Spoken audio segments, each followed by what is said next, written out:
I'm sure those of you who clicked on this video are thinking I'm on a lot of stuff and that I'm totally crazy. How could I possibly make a case that the Detroit Lions are an underrated franchise? The Detroit Lions are mostly known for wasting Hall of Fame caliber talent, and they're also known mostly for their ineptitude, particularly during the 2000s. So again, how could I possibly make a case that the Detroit Lions are an underrated franchise? My arguments for the Lions being an underrated franchise are that they have put a surprising amount of players into the Hall of Fame. The Lions actually currently rank in the upper half of NFL franchises in terms of championships won, and they also had a decent amount of Hall of Famers that actually contributed to those championships. And my other argument is the amount of Lions that made it onto the NFL all-time team.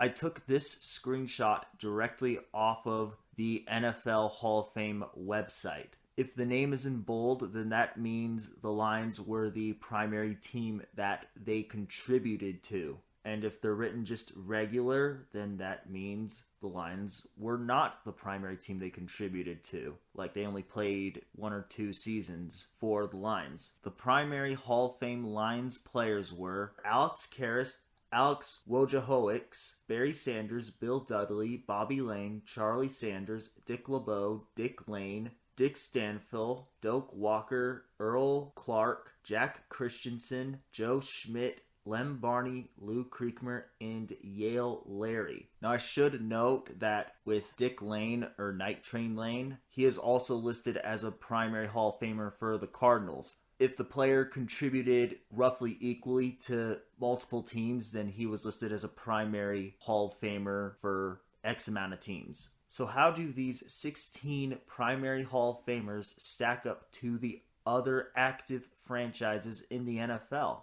They stack up extremely well. Now please keep in mind, these Hall of Famers are strictly players. I took out the coaches and the contributors. But the Lions, in terms of having primary Hall of Famers, rank in the top 10 in current active NFL franchises. And even if we include defunct franchises, that just makes their case even stronger. The only current active NFL franchises that had more primary Hall of Fame players are the Bears, Packers, Steelers, and Rams. The Lions are surprisingly tied with the Giants. The Lions actually had more primary Hall of Famers than the Redskins, Raiders, Cowboys, 49ers, and Colts. And there's a pretty good chance that the Lions are going to be adding to their primary Hall of Famers when Calvin Johnson and Ndamukong Suh get in. I doubt they'll be first ballot Hall of Famers, but I'm pretty confident that they will eventually be getting in. So now, I guess the only counter argument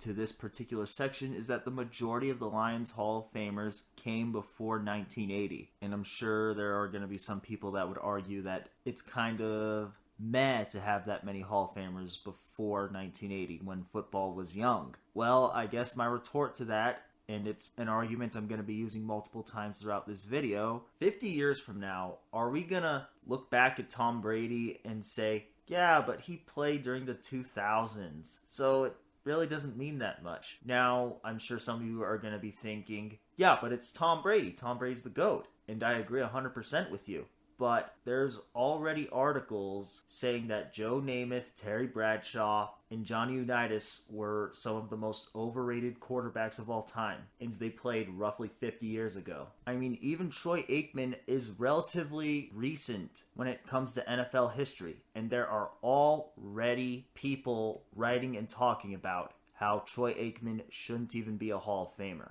So I think that is something for you viewers to think about. Because 50 years from now, we very well might be saying the same thing about Tom Brady. And I'm not entirely crazy for thinking that, because it's already happening right now. Here's a list of some other great Lions players that may or may not get into the Hall of Fame. I'm not overly confident that any of these guys are going to get there, like I am with Calvin Johnson or Ndamukong Suh. But I'm sure there are enough people that would argue that they deserve to be in. Chris Spielman, Herman Moore, Ox Emerson, who was a 5-time first-team All-Pro at right guard and was a 1-time NFL champion. Now I have him italicized because he definitely should be in the Hall of Fame. there are players with much less impressive resumes that are in the Hall of Fame. Dom Dahl is another player that I honestly feel should be in the Hall of Fame as well. He is the all-time leader with 3 10 or more interception seasons.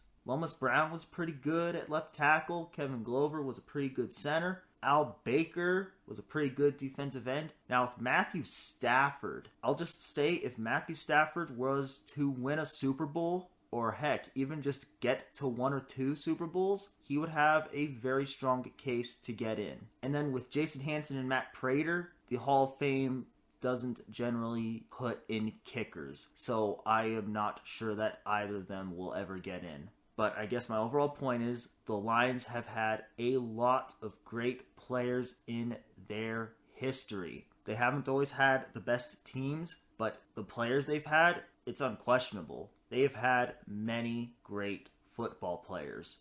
Now, this may sound unbelievable, but the Detroit Lions rank in the upper half of active NFL franchises with 4 championships. And that includes Super Bowls or, before the Super Bowl era, a championship. The Lions have as many championships as the Colts and Eagles. The Lions have more championships than the Broncos and the Raiders. And then the Packers pretty much just break this whole graph, and the Bears kind of break it too. But the Lions have had winning teams in the past. Now, I'm not going to sit here and pretend that 4 championships is absolutely world-beating, but it's something to note. There are currently 20 active NFL franchises that do not have as many championships as the Lions have. The Lions could have more championships, but as you are seeing with this graph, they could also have a lot less. So again, this also comes back to, yeah, but they won those championships during the 50s, so it doesn't really mean that much. Football was young. But I come back again to the whole thing with Tom Brady. But in this case, the New England Patriots as a whole. Are we, 50 years from now, going to be downgrading the Patriots dynasty? And again, it's not entirely crazy to think that, because dynasties from the past are already getting downgraded right now. So again, it's something to think about. So the Lions have 4 championships, and here are the Hall of Famers that contributed to the Lions winning those 4 championships. Earl Clark, or Dutch Clark, whatever you want to call him, he is one of the 5 Lions that made it onto the NFL All-Time team. Now, in all honesty, you can argue that his selection was questionable, but there's no question that he was one of the best players during his era, and he was a very key contributor to the Lions winning a championship in 1935. And Ox Emerson should be on this list, but he's not in Canton. Bobby Lane was a beast. By today's statistics, Joe Flacco and Mitchell Trubisky were better than Bobby Lane. But don't let the stats fool you. Bobby Lane was a phenomenal quarterback and a phenomenal thrower of the football. Lou Creekmer was a great left tackle. Doak Walker is 6th on the all-time leading scorers list for the Lions. John Henry Johnson, honestly, his career was more Steelers-oriented than it was Lions-oriented. Then Dick Stanfill, great offensive lineman. Jack Christensen made it onto the NFL All-Time team. Yale Larry and Joe Schmidt also made it onto the NFL All-Time team. So it's not like these were weak championship teams. These were relatively loaded championship teams, particularly when the Lions had Jack Christensen and Joe Schmidt. What I want to do real fast is compare how the Lions championship teams stack up to the rest of the NFC North. I could do all teams, but I don't have enough space to fit it onto one slide. Also, I should note on this particular slide that I made assumptions with Hall of Famers because I don't know if they'll get in, but I feel that they're certainly worthy. For the Packers' 2010 championship team, I went ahead and assumed that Aaron Rodgers, Clay Matthews, and Charles Woodson will be in the Hall of Fame. For the 1996 Packers team, I went ahead and called Eugene Robinson and Leroy Butler Hall of Famers. And then you'll notice I have 4.5 because the Packers had Keith Jackson, and I couldn't decide if he was a Hall of Famer or not, so I called him half a Hall of Famer since I was being indecisive. And then with the 1985 Bears Super Bowl team, Jay Hilgenberg is not in the Hall of Fame, but he's got Hall of Fame credentials, so I went ahead and called him a Hall of Famer. He may or may not get in one day, I mean, there's players that have taken 50 years to get in the Hall of Fame. So you never know, I guess. And also, this is strictly players, no head coaches on this slide. But of course, the Packers just blow pretty much every NFC North championship team out of the water in terms of their Hall of Fame players on championship teams. The 1961 and 1962 championship teams were loaded with 12 Hall of Famers and 11 Hall of Famers. But in terms of these 26 combined championships between the NFC North, the Lions' 1950s championship teams rank in the top 10 of all of these teams. And they actually rank in the top 8 overall between these NFC North teams. The Lions' 1957 and 1953 championship teams had more Hall of Famers than the 1985 Bears, and more Hall of Famers than the Bears teams from the 1940s when they had Sid Luckman, Bulldog Turner, and even Danny Fortman. I mean, there's even a handful of Packers teams that the Lions championship teams had more Hall of Famers than. Now, of course, the amount of Hall of Famers that a championship team had doesn't necessarily make Team A better than Team B. Like the 2010 Packers, at best, are probably going to have 3 players that go into the Hall of Fame, but that doesn't mean that team wasn't that good, because they still had other players like Nick Collins, Greg Jennings, B.J. Raji. So, I mean, the 2010 Packers were definitely a good football team. But I guess my overall point is that the Lions championship teams were also pretty good. So I guess the biggest problem with this particular slide is that just because the player was a Hall of Famer doesn't necessarily mean they were key contributors yet. Well, with the 1953 Lions, pretty much every one of those Hall of Famers was a key contributor. Also, even if the players weren't key contributors at the time the championship was won, my overall point is that the Lions have had a lot of good players in their history, and they've had solid teams. They haven't had solid teams lately, but that doesn't mean they haven't ever had solid teams.